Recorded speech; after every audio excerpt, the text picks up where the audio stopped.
의리 있게 끝 시간까지 박수로 계속해서 쳐주셔서 감사합니다. 이스라엘 사람들 결혼 풍습은 우리하고는 많이 다릅니다. 그 사람들은 낮이 아니라 밤에 결혼식을 거행합니다. 이제 저녁이 되면 신랑이 친구들과 함께 즐거운 시간을 가진 후에 신부집을 향해서 출발합니다.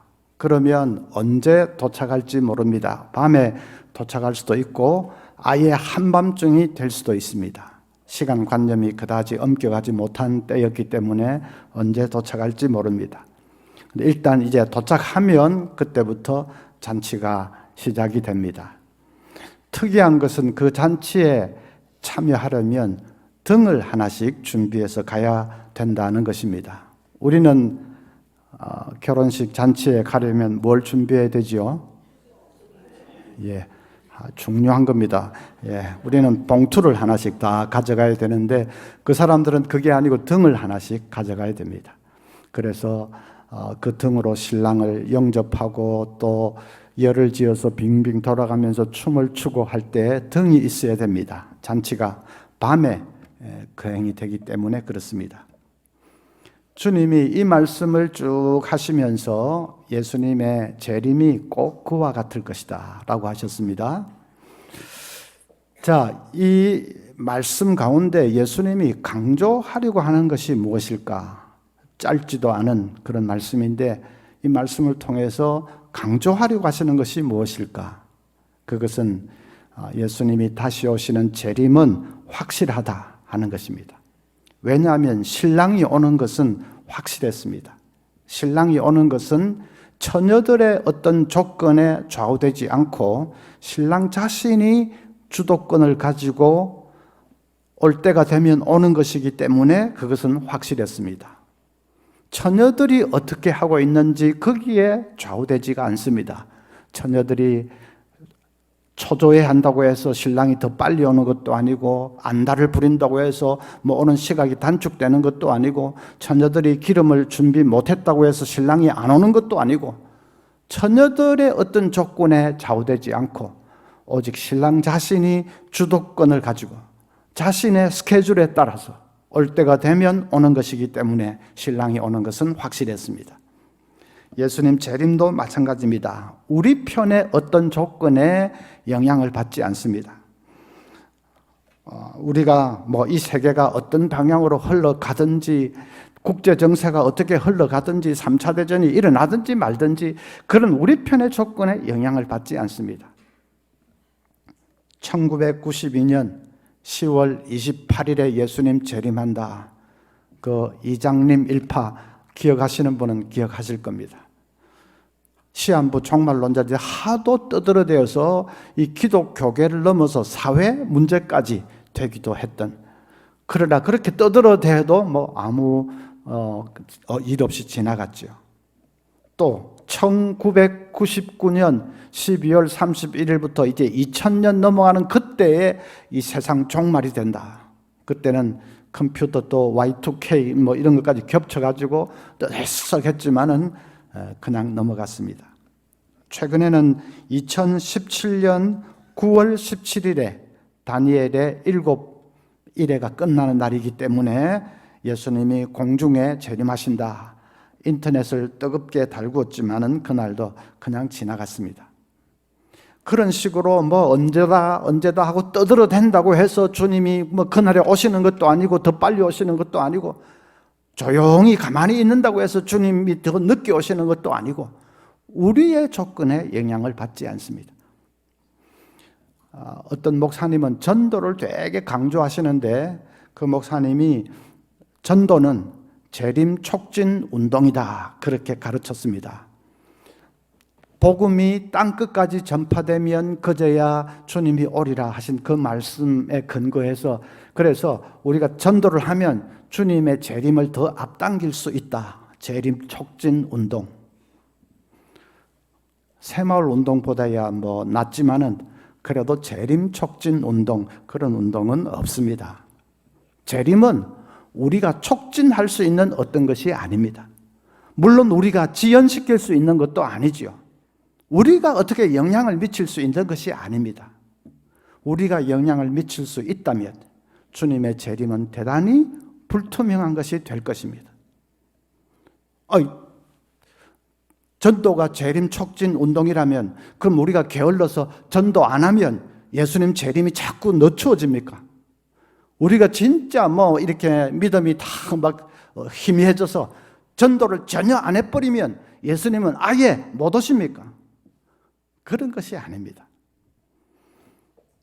처녀들이 졸든지 말든지 어떻게 하든지 거기에 영향받지 않고 신랑 자신이 주도권을 가지고 올 때가 되면 오기 때문에 신랑이 오는 것은 확실했듯이 우리 편에가 우리가 전도를 열심히 하든지 봉사를 열심히 하든지 상관없이 우리 편의 조건은 상관없이 오직 주님이 주도권을 가지고 주님 자신의 스케줄을 따라서 올 때가 되면 오시기 때문에 주님의 재림은 확실한 것입니다. 그래서 우리의 마지막은 확실합니다. 우리는 다 다시 오시는 그 주님 앞에 서서 영광의 주님을 맞게 될 것입니다. 아이들 놀이동산 기구들이 많은데 제일 좀 짜릿짜릿하고 겁나는 것은 뭐죠? 청룡열차. 제일 이 바깥쪽에 있는 청룡 째깍째깍째깍째깍 이렇게 해서 공중에 딱 제일 꼭대기에 섰다 싶으면 그 다음에 쏜살같이 그냥 내리꽂기 시작하는데 사람들이 막 죽는다고 비명을 지르지요. 타보셨습니까? 진짜 겁납니다. 어떨 때는 오줌도 찔끔찔끔 싸는 사람도 있을 겁니다. 그런데 콱 이렇게 그냥 내리꽂으면 전부 죽는다고 막 비명을 지르는데 그냥 가만히 보십시오. 그게 절망의 비명은 아닙니다. 그냥 하면서도 비명을 지르긴 지르는데 승리의 V자를 그리고 있습니다. 왜 그렇습니까? 끝을 알기 때문에. 마지막에는 그냥 안전하게 딱 도착한다는 것을 알기 때문이지. 진짜로 막 내리꽂아서 땅에 처박혀서 죽을지도 모른다고 하면 이 V자를 어떻게 그리겠습니까? 근데 무섭게만 하고 그래서 끝에는 안전하게 딱 이렇게 출발지에 다시 도착한다 하는 걸 알기 때문에 인간인지라 막 비명소리는 나오지만은 그래도 승리의 V자를 그리는 것입니다. 끝을 알기 때문에. 우리는 마지막을 아는 사람, 영광의 주님, 재림의 주님 앞에 서서 그 주님을 맞게 될 것입니다. 그래서 이 땅의 삶을 살면서는 온갖 우여곡절을 당할 수 있습니다. 여러 가지 시련의 그 비바람을 만날 수도 있습니다. 암에 걸릴 수도 있고 사업이 완전히 망해버릴 수도 있고 온갖 그런 별의별 일을 겪을 수 있지만은 그래도 우리의 마지막은 주님 앞에 서서 영광의 면류관을 받아 쓰게 될 줄로 믿습니다. 마지막은 우리가 승리합니다. 그래서 시련을 당하고 슬픔을 당하면 인간인지라 눈물이 나고 비명소리가 나지만은 그래도 우리는 승리의 V자를 그리면서 재림의 주님 앞에 서는 그날을 바라보면서 소망으로 그 모든 것을 이겨낼 수 있는 자들인 것입니다. 자, 그런데 오늘 비유를 보면 신랑이 더디 오니까 누가 졸며 잤다고 했습니까? 미련한 처녀들과 슬기로운 처녀들이 나오는데 누가 졸며 잤다고 했습니까? 마지막 시간까지 정신 바짝 차려야 됩니다. 5절을 보면 다 졸며 잘세 했습니다. 미련한 처녀들은 물론 잤고 슬기로운 처녀들도 잤습니다. 다 잤습니다. 그런데 이상한 것은 신랑이 와서 그 졸며 잔 것에 대해서 책망을 하지 않는 것입니다. 너희들 깨어서 나를 기다려야지 왜 졸며 잤느냐 책망할 만한데 책망을 전혀 하지 않습니다. 그것은 신랑은 처녀들에게는 휴식도 필요하다는 것을 안다는 말입니다. 우리가 예수님 재림을 기다린다고 해서 그냥 1년 360일 늘 예배당에 모여서 예배만 드리고 있어야 되는 것은 아닙니다. 재림을 기다린다고 해서 생업도 막 손에 잘 잡히지도 않고 늘 하늘만 쳐다보면서 이상한 구름 하나만 떠도 아이고 주님 오시는가 하고 어디 산속에 기도원에 들어가서 막 늘 기도만 하고 있고 그럴 필요는 없습니다. 공부도 학생은 열심히 해야 되고 직장인 열심히 직장 생활을 해야 되고 또 주부는 열심히 가정을 돌봐야 됩니다. 그러다가 주님 오시면 우리가 기쁨으로 그 주님을 맞으면 됩니다. 처녀들도 이렇게 휴식 잠시 눈을 붙이고 있다가 신랑이 왔다 하면 벌떡 일어나서 그 신랑을 맞으면 되는 것 아닙니까? 신랑을 맞는다고 해서 뭐 그냥 기다린다고 해서 눈이 벌겋게 밤샘을 할 필요는 없는 겁니다. 우리도 마찬가지입니다. 뭐 기도는 어디 산속에 들어가서 하늘만 쳐다보고 예배만 드리고 그러는 것이 아니고 우리 맡은 이 모든 일들, 가정의 일, 직장 다 열심히 하다가 신랑이 주님이 오신다 하면 우리가 기쁨으로 주님을 맞으면 되는 겁니다.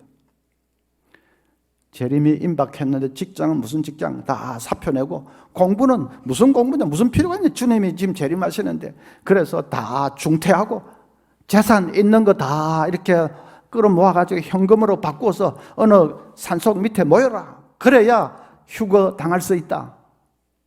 누가 그러던가요? 그게 이단이지요. 이단들이 그러지요. 그 재산 다 모아갔더니 그 재산 어디로 갑니까? 교주 호주머니로 다. 그게 이제 먹튀 아닙니까? 그냥 먹고 튀어버립니다. 성경은 그렇게 말하지 않습니다. 데살로니가 후서 2장 2절 영어로나 또는 말로나 또는 우리에게서 받았다는 편지로나 주의 날이 이르렀다고 해서 쉽게 마음이 흔들리거나 두려워하거나 하지 말아야 한다는 것이라. 주의 날이 이르렀다. 재림이 가까웠다고 해서 마음이 흔들리고 뭐 이래가지고 세상 일 다 접어버리고 그렇게 하는 게 그 바른 믿음이 아니라는 말이죠. 현실에서 도피하면 안 된다는 뜻입니다. 자, 그런데 미련한 처녀들, 슬기로운 처녀들 다 졸며 잤는데 자세히 보면 잠의 성격은 다릅니다. 겉으로 보면 다 졸며 자는 것 같은데 자세히 보면 잠의 성격이 다릅니다. 슬기로운 처녀들은 기쁘고 행복한 잠을 잤습니다.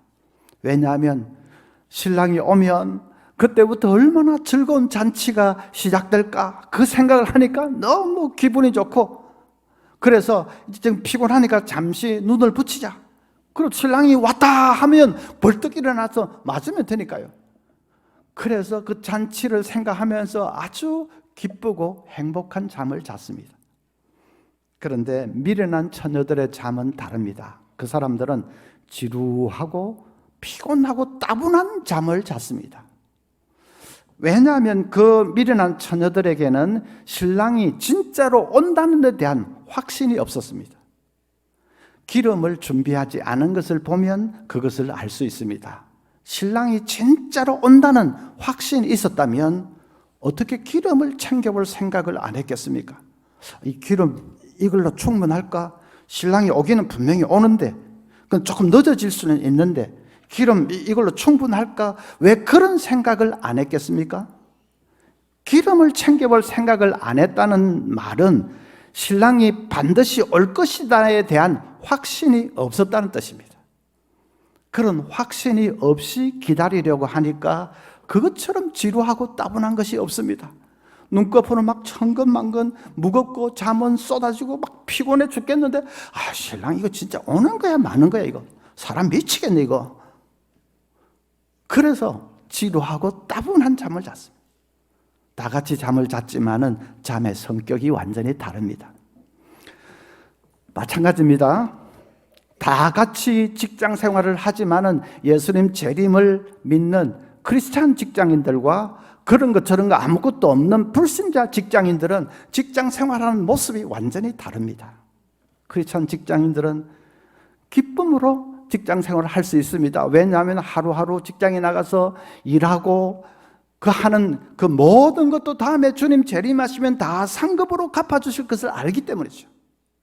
직장에서 빛과 소금으로 살고 성실하게 살고 그리고 직장을 선교지로 알아서 그저 틈나는 때마다 이렇게 복음을 동료들에게 전하기도 하고 하나님의 영광을 위해서 빛과 소금으로 하루하루 살면 그 직장 생활하는 거 하나도 헛되지 않고 다음에 주님이 오시면 다 상급으로 갚아주실 것을 알기 때문에, 그래서 하루하루를 기쁨으로 정말 보람있고 의미있게 직장 생활을 할 수 있습니다.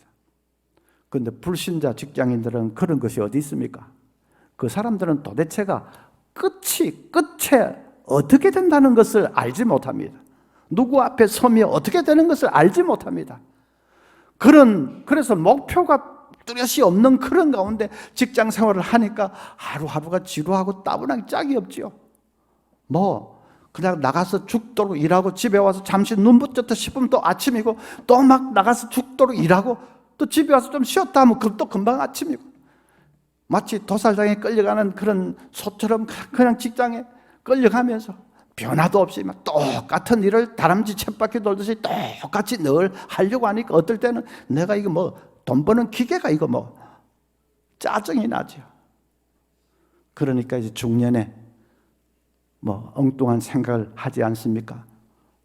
바람도 한번 피워보고 일탈을 꿈꾸는 것이 너무 지루하고 따분하기 때문에. 주부들도 마찬가지입니다. 우리 크리스찬 주부들은 가정에서 이렇게 가정일을 하고 자녀들 키우고 하는 그 기쁨으로 감당할 수 있습니다. 왜냐하면 사랑으로 잘 섬기고 봉사하고 또 이렇게 남편 잘 보필하고 할 때에 그 가정의 하루하루를 주님이 다시 오실 때 상급으로 갚아주실 것을 알기 때문이죠.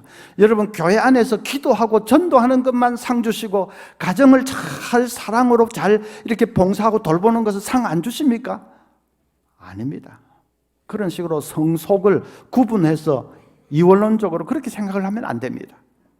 직장에서 정말 자녀들을 믿음으로 잘 양육하고 또 자녀들 위해서 기도하고 또 남편과 이 자녀들 이렇게 잘 이렇게 음식 만들어서 그래서 그들을 잘 사랑으로 품고 하면 그게 하나님 영광 받으시는 것이고, 하나님 다음에 예수님 재림하실 때 다 상급으로 갚아주십니다. 그걸 알기 때문에 기쁨으로 가정의 일을 감당할 수 있습니다. 그런데 불신자들 주부들은 그런 게 어디 있습니까? 그냥 끝이 어떻게 된다는 알지 못하니까, 아무 목표가 없으니까 그냥 하루하루 일하는 것이 지루하고 따분합니다. 먹고 나면 또 금방 치워야 되고, 또 좀 먹고 나면 또 금방 치워야 되고, 먹을 때는 좋지만 치울 때는 얼마나 짜증납니까? 먹는 놈 따로 있고 치우는 놈 따로 있나? 인삼뿌리 먹는 놈 따로 있고 무시뿌리 먹는 놈 따로 있나? 어떨 때는 설거지가 점점 쌓여가면 진짜 짜증납니다. 그릇 확 깨버리고 싶습니다.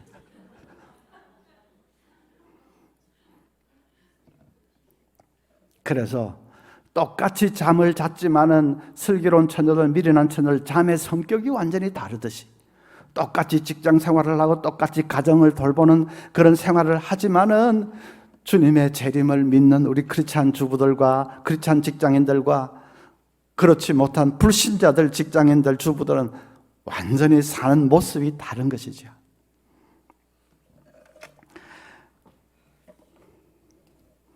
요즘은 쫄병들도 휴가 갈 때 비행기를 타고 갑니다.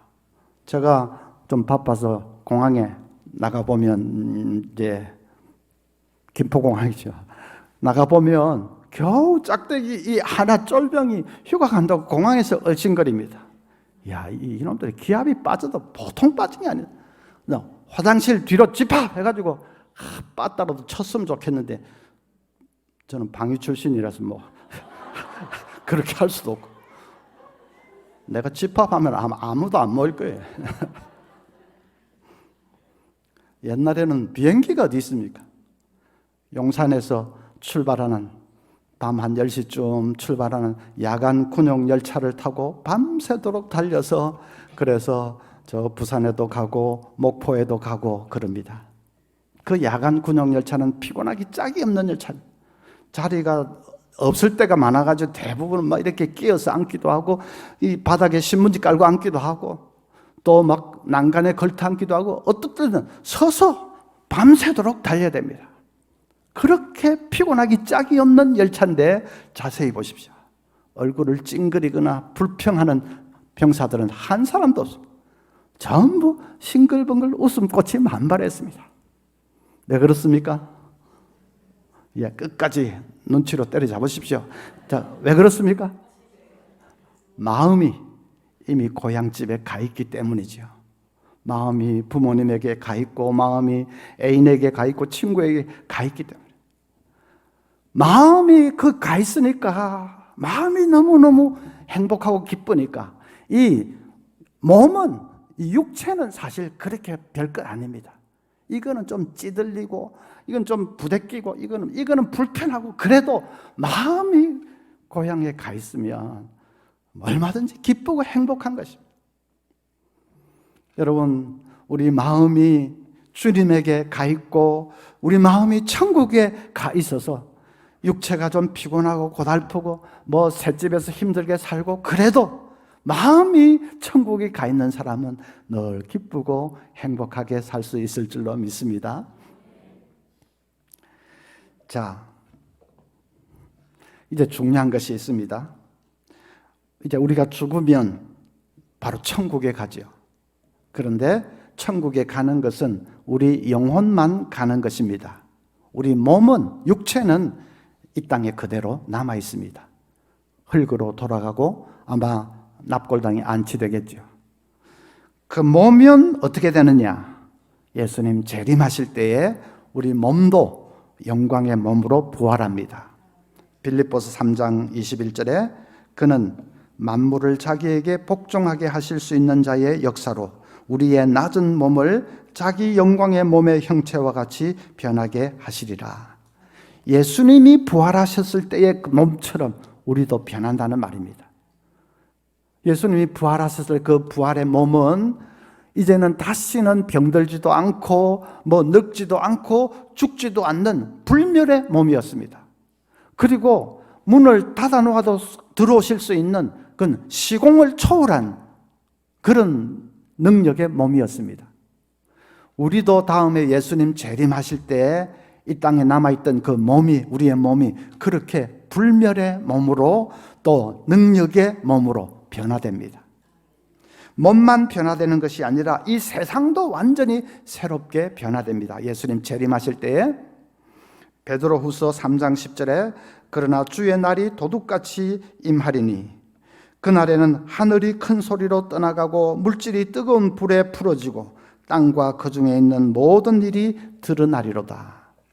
재림하실 때 천사장의 호령소리 나팔소리 함께 재림하실 때 이 온 세상이 뜨거운 불에 녹아지듯이 완전히 원자와 원자, 분자와 분자 또 그것을 잇는 연결고리까지 다 풀어서 없어지고 죄로 찌든 이 세상은 완전히 녹아서 없어지고 새로운 세상이 창조되게 됩니다. 그것을 성경은 새하늘과 새 땅이라고 했습니다. 새하늘과 새 땅이 됩니다. 아이들 보는 영화, 애니메이션 영화 같은 거 보면 마지막 장면은 좀 거의 비슷합니다. 얼음 왕국 이런 거 보면 그 마법에 걸려서 완전히 암흑천지고 그리고 막 얼음에 뒤덮여 있는 그 죽음의 세상인데 마지막에 마법이 싹 풀리면서 거기서 막 잎이 돋고 꽃이 피고 찬란한 빛이 비치고 얼음은 다 녹아서 그냥 이제 생명의 나라, 빛의 나라로 마지막에 순식간에 쫙 변하며 애들 영화인데도 어른들도 마음이 감동이 돼 뜨거워져서 와 그때는 박수를 치지 않습니까? 예수님 재림하실 때 꼭 세상이 그처럼 될 것이다. 고린도전서 15장 51절에 보라 내가 너희에게 비밀을 말하노니 우리가 다 잠잘 것이 아니요 마지막 나팔에 순식간에 호련히 다 변화되리니 나팔 소리가 나매 죽은 자들이 썩지 아니할 것으로 다시 살아나고 우리도 변화되리라. 온 세상이 순식간에 완전히 변화되어서 새 하늘과 새 땅이 된다. 그렇게 말씀했습니다. 이제 복습을 한번 하겠습니다. 우리는 죽으면 바로 천국에 가는데 그건 우리 영혼만 가는 것입니다. 몸은 여전히 이 땅에 남아 있습니다. 그런데 그 몸이 중요합니다. 몸이 없으면 어떤 의미에서는 진정한 나라고 할 수 없습니다.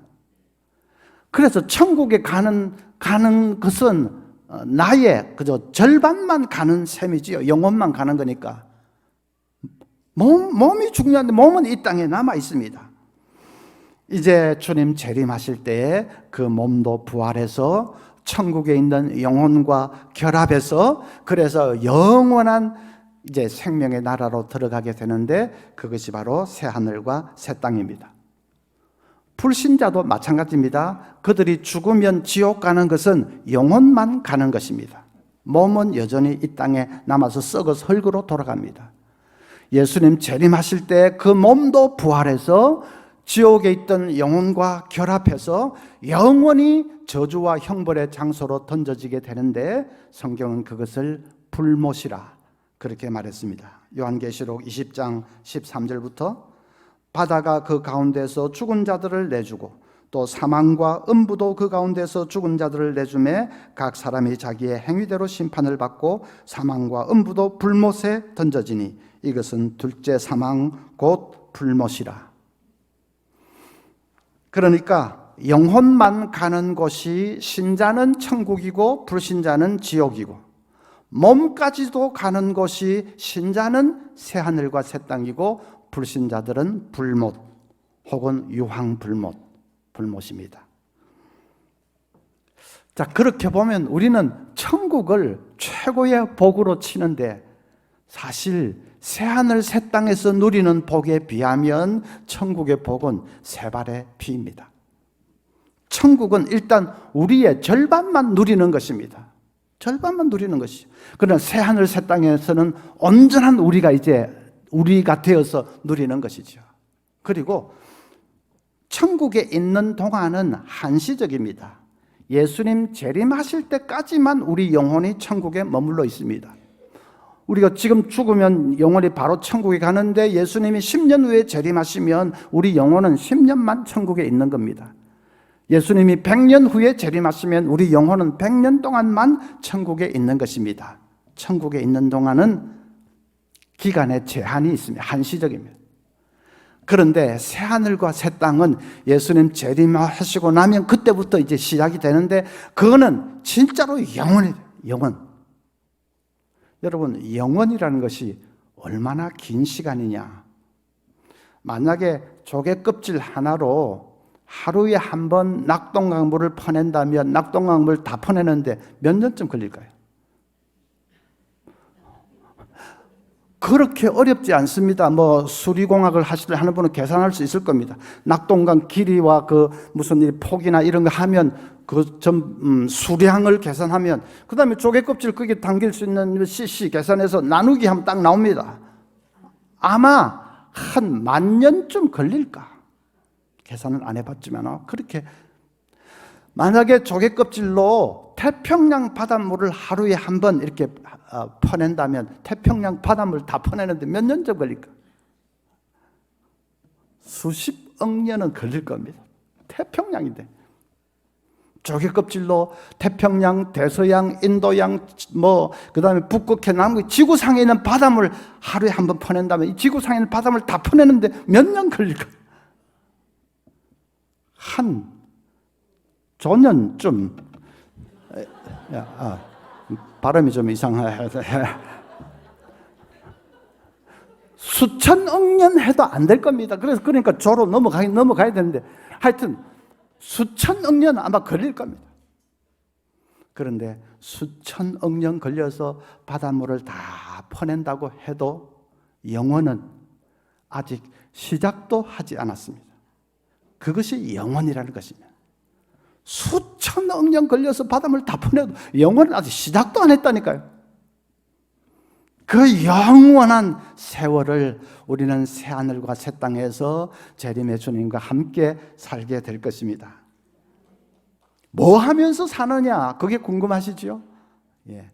이 새하늘과 새 땅을 우리가 다 다스리고 관리하고 모든 것이 다 번창할 수 있도록 잘 우리가 그걸 관리하면서 삽니다. 에덴 동산을 생각하면 됩니다. 아담 하와가 에덴 동산 하나님이 다 맡겨주셔가지고 그래서 동식물 이름을 짓는 대로 이름이 되고 그들을 잘 돌보고 보살피고 참 번성하고 하나님의 창조의 영광을 마음껏 드러내도록 아담과 하와가 에덴 동산에서 얼마나 즐겁게 그렇게 관리하면서 살았습니까? 죄만 안 지었으면 거기서 영원히 사는 건데 죄를 지어서 지금 이렇게 됐죠. 그런데 이제 새하늘 새 땅에 되면 에덴 동산의 그 축복이 회복되는 것이라고 보면 됩니다. 신락원이 복락원이 되는 겁니다. 그래서 새하늘 새 땅에 이제 온 우주에 무수한 행성들, 별들이 있겠죠. 그런 것들을 우리가 맡아서 관리하면서 다스리면서 살게 됩니다.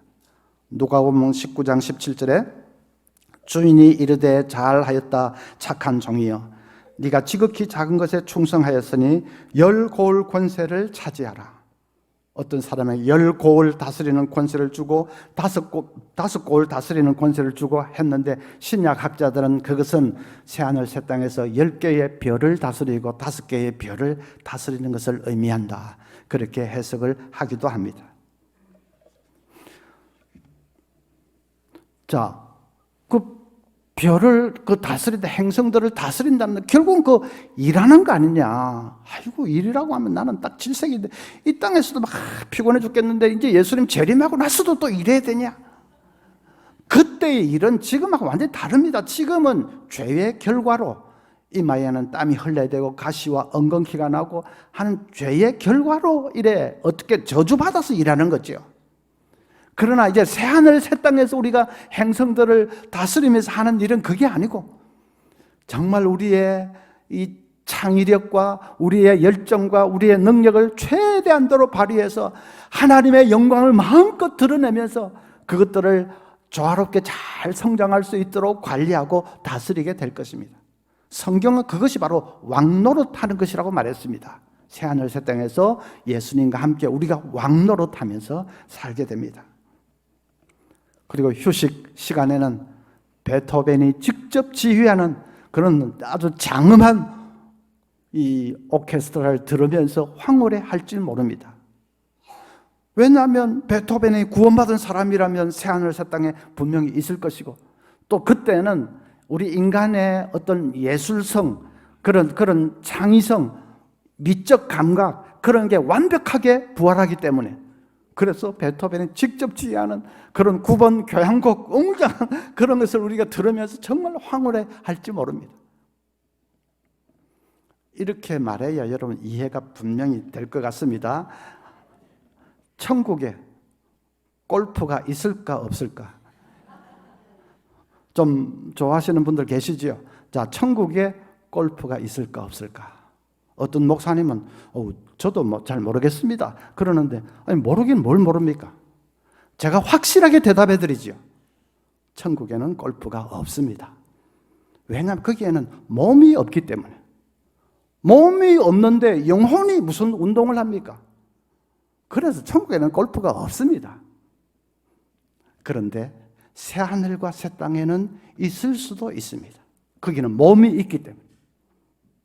제가 있을 수도 있다고 했지 있다 그래 안 했습니다. 밖에 나가서 한 목사가 새하늘 새 땅에는 골프도 있다더라 그러지 마십시오. 저도 약간 빠져나갈 구멍은 조금 있어야지.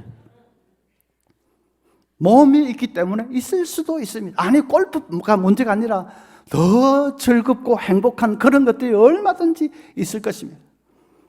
이사야 65장 17절에 보라 내가 새하늘과 새 땅을 창조하나니 이전 것은 기억되거나 마음에 생각나지 아니할 것이라. 왜냐하면 이전 것하고는 비교도 할 수 없이 행복하니까 그 나라에서는 이전 것은 기억나거나 생각나지도 아니할 것이라. 너희는 나의 창조하는 것으로 말미암아 영원히 기뻐하며 즐거워할지니라. 천국에 애완견은 있을까요? 없을까요?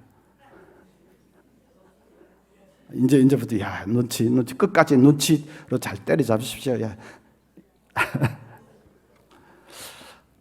오래전에 저희가 이제 애완견을 한 마리 길렀습니다. 이름이 뽀얀데 그런데 너무 귀여워서 제가 그 뽀야 직접 뽀뽀를 한 것도 아니고 뽀뽀하는 신용을 했더니 그때 초등학생 딸하고 아들 초등학생이었는데 막 둘이가 합창을 하듯이 소리를 질렀습니다. 아빠가 그러지 마. 아빠 입에 병균이 뽀이한테 다 들어가. 와, 아니 저거가 자식이라면 아빠 그러지 마요. 뽀야 입에 병균이 아빠한테 들어. 아빠를 걱정을 해줘야 될 건데 아빠 입에 병균이 뽀이한테 다 들어간다고 그러지 마. 나는 개만도 못한 인생이라. 한 번은 아들 일기장을 슬쩍 훔쳐봤더니 자기 기도 제목 3가지가 있는데 그 중에 하나가 하나님 뽀야 천국 가게 해주세요 있었습니다. 제가 또 장난기가 발동했습니다. 그래서 시침을 뚝 떼고 광현아, 뽀야는 천국 못 가. 동물은 천국 못 가. 뽀야가 천국 갈 수 있는 길이 딱 하나 있긴 있어. 아빠가 일단 뽀야를 먹어.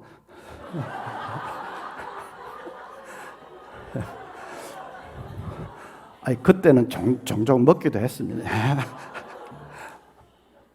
그러면 다음에 아빠가 천국 갈 때 뽀야는 아빠 뱃속에서 갈 수 있는 거예요. 그랬더니 아들이 막 눈을 부라리면서 아빠 목사 맞아. 막 와, 농담 한번 했다가 목사 모가지 떨어지고 그랬어. 천국에는 애완견이 없습니다. 왜냐하면 천국은 영혼만 가는 곳인데 동물은 영혼이 없지 않습니까? 동물은 영혼이 없기 때문에 천국에는 애완견 아니라 다른 동물이 없습니다. 그런데 새하늘 새 땅에는 있을 수도 있습니다. 왜냐하면 그때는 몸이 있기 때문에. 하나님이 정말 아름답게 재창조하신 새하늘 새 땅에 인간들만 덩그렇게 산다. 저는 그렇게는 생각되지 않습니다. 동물들도 있을 것이고 물론 식물들도 있는 정도가 아니라 얼마나 아름답게. 그래서 우리 그 모든 것을 관리하고 돌보는 거죠.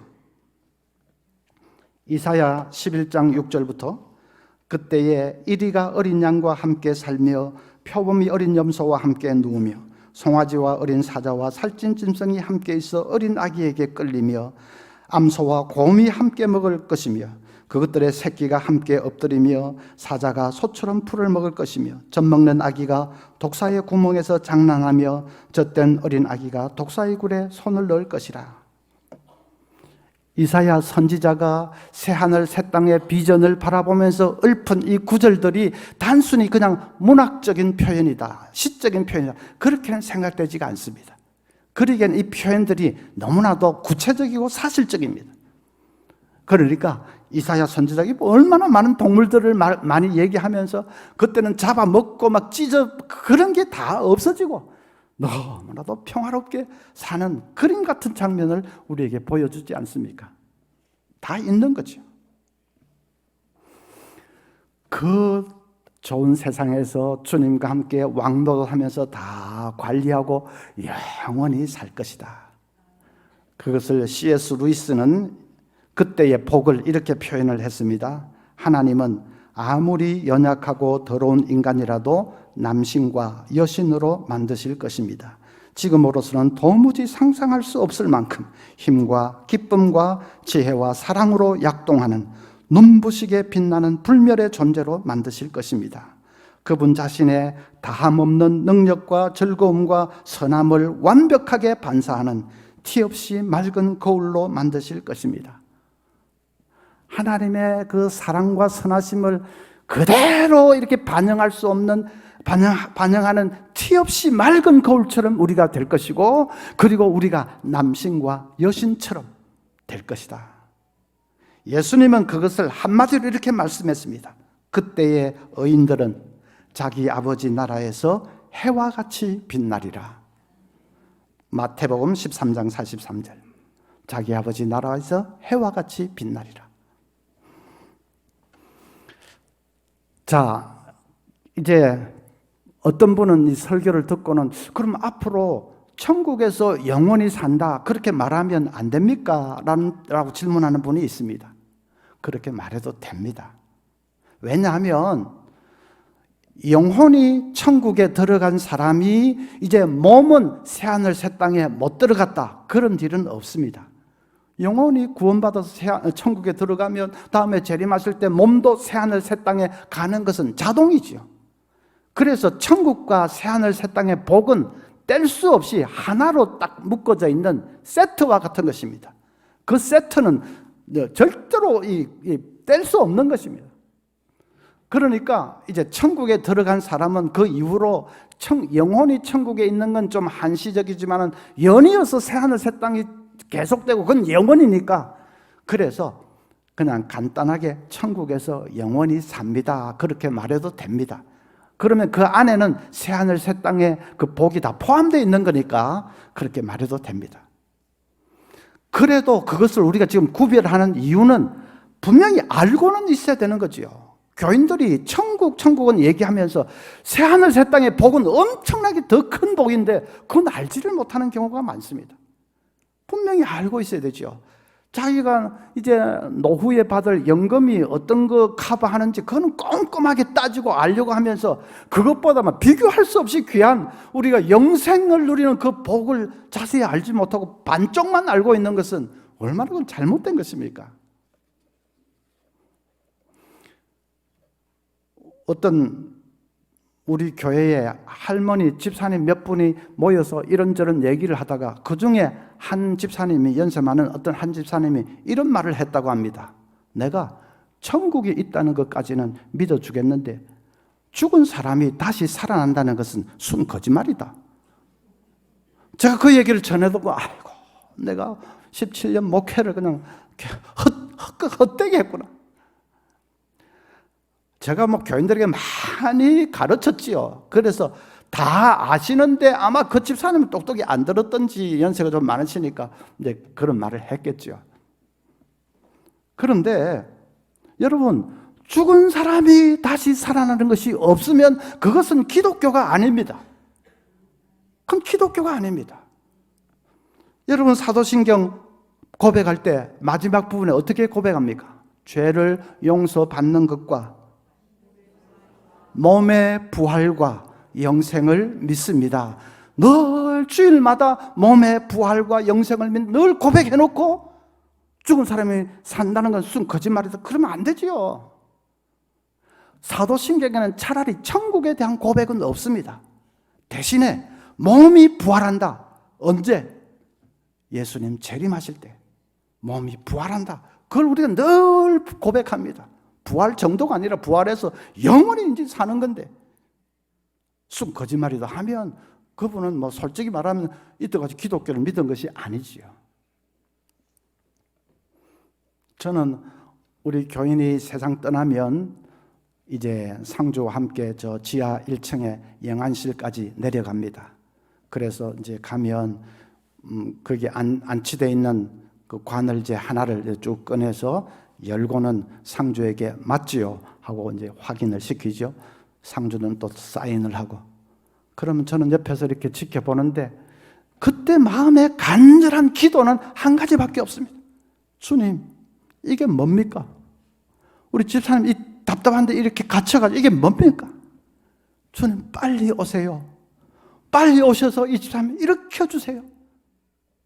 저는 그 시간에 아이고 집사님 천국 갔으니까 우리 다 위로받읍시다 그렇게 하지 않습니다.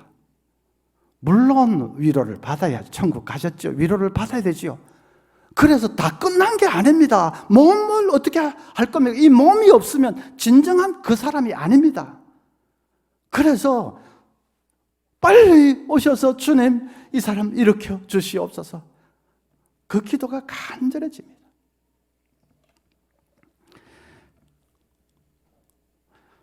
교인들이 예수님 재림을 별로 사모하지 않습니다.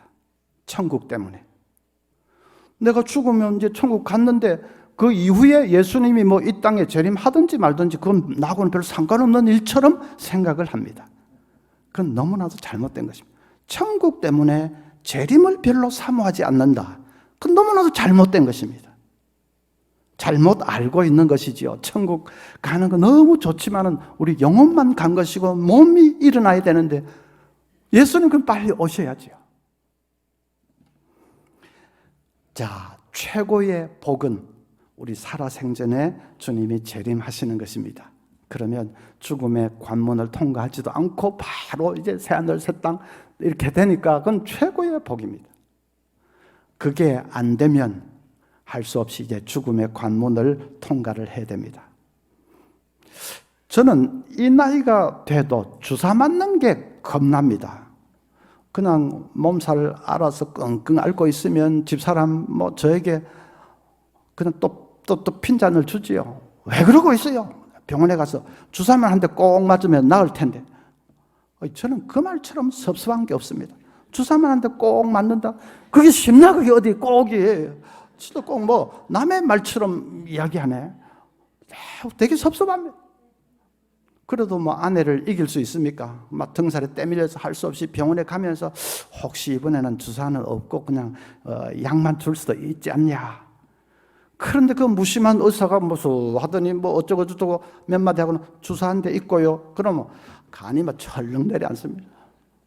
그 눈치를 탁 보면 저 옆에 간호사가 이제 막 뭘 부시럭부시럭 챙기고 저는 막 간이 쪼그라들죠. 어깨가 떡 벌어진 간호사가 뚜벅뚜벅 걸어와가지고 아이고 온다 소매 걷으세요. 그거 차가운 거에 문지르고 하면 진짜 사람 죽습니다. 여러분도 마찬가지죠. 그런데 막상 주사 바늘이 들어가는 것은 따끔하고 한 5초, 10초도 안 되고 그러면 끝입니다. 주사 맞는 것이 겁나지만은 그것은 기다릴 때가 겁나는 겁니다. 이제 주사 바늘에 들어갈 때는 따끔하고 조금 몇 초만 지나면 끝입니다. 죽음도 비슷합니다. 죽음이 두려운 것은 기다릴 때 그냥 의사가 가망이 없습니다 하는 그 순간부터 이제 기다릴 때 나는 죽는다고 하는 그 절망적인 생각, 이제 불신자들은 뭐 가족하고 영원히 이별이다 막 그러게 하겠죠. 뭐 캄캄한 생각, 어디로 끌려가는지도 모르고 뭐 그렇게 되겠죠. 그리고 막 육체의 고통도 있을 겁니다. 그 기다리는 시간이 겁나는 것이지 막상 숨이 딱 넘어가는 그 죽음의 순간은 뭐 1초, 아니 10초가 걸리겠습니까? 1분이나 10분이 걸리겠습니까? 잠시입니다. 여러분, 잠시 죽음의 그림자가 우리를 덮을 것입니다. 그러나 그 다음 순간에 눈을 떠보면 내 발이 천국에 서 있는 것을 여러분 보게 되실 것입니다. 진짜로 죽음의 그림자가 나를 덮쳤다, 잠시 나를 덮치는 것 같은데 그 다음 순간에 눈을 떠보면 내가 천국에 옮겨져 있고 주님께서 두 팔을 벌려 우리를 영접해 주시는 그 놀라운 광경을 여러분 보게 되실 것입니다. 아이가 소파에서 분명히 잠이 들었는데 눈을 떠보니까 어느 사이에 침대로 딱 옮겨져 있고 엄마가 화사한 얼굴로 내려다보고 있지요. 꼭 그것처럼 잠시 죽음의 그림자가 나를 덮었다 싶은데 그런데 눈을 떠보면 천국으로 옮겨져 있고 주님께서 우리를 맞아주시는 그 놀라운 광경을 보게 될 것입니다. 그러니까 두려워할 필요가 없습니다. 정말 죽음이 잠시 닥친 그 후에 1분 동안은 진짜, 그래서 어떤 사람이 이제 천국에 대한 책을 썼는데 그 책 제목이 당신이 죽은 1분 후, 1 minute after you die, 당신이 죽은 1분 후, 그 시간은 진짜 놀랍고 영광스러운 시간이 될 것입니다.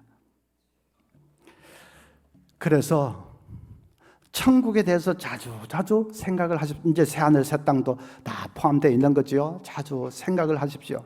찬송도 부르고 뭐 며칠 후 하면 누가 죽었나 할 때 그러지 말고 천국에 대한 찬송입니다.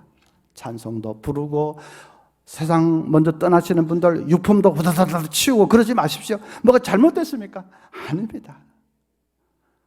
미국보다도 조금 더 먼 곳에 계실 뿐입니다. 그리고 미국에 간 사람 다시 못 만날 수도 있는데 천국 간 분은 반드시 다시 만날 것이고, 그래서 늘 천국 소망을 마음에 간직하고 살면 이 땅의 삶을 소풍처럼 살 수 있습니다. 소풍이 즐거운 것은 돌아갈 집이 있기 때문이죠. 들판에서 막 내내 살아라 하면 그 소풍이 하나도 즐거운 게 아니고 방랑이 되지 않습니까? 그런데 하루 소풍이 즐거운 것은 돌아갈 집이 있기 때문에 우리에게도 돌아갈 집이 있습니다. 그래서 이 땅의 삶을 우리는 소풍처럼 즐겁게 살 수 있습니다. 처녀들이 잠을 잤지만은 그 잠이 다 같은 잠이 아니고 슬기로운 처녀들의 잠이 기쁘고 행복했다고 한 것처럼 우리가 무슨 삶을 살든지 간에 마음을 딱 천국에 두면 몸은 좀 부대끼고 피곤하고 때로는 병으로 아파도 얼마든지 그거 다 극복하고 즐겁고 기쁘게 살 수 있고 능력의 삶을 살 수 있습니다. 마지막 시간 이 천국 소망에 대해서 말씀을 전해드렸습니다. 혹시 다음에 서울 오실 일이 있으면 제 사무실은 강동역 근처에 있습니다. 바람이 그리로 솔솔 불어서 지나갈 일이 있으시면 혹시 연락을 하시면 쓴 커피라도 한 잔 대접할지 누가 알겠습니까? 예. 혹시 다시 만나지 못하면 천국에서 다 만날 수 있기를 바랍니다. 한 분도 탈락하지 않고 다 천국에서 만나서 아이고 2024년 우리 교회 와서 부흥에 인도하셨지요 하고 거기 계셨더랬습니까? 기쁨으로 제외하고 영원한 생을 같이 누리는 그런 복을 누릴 수 있기를 간절히 바랍니다. 기도하겠습니다.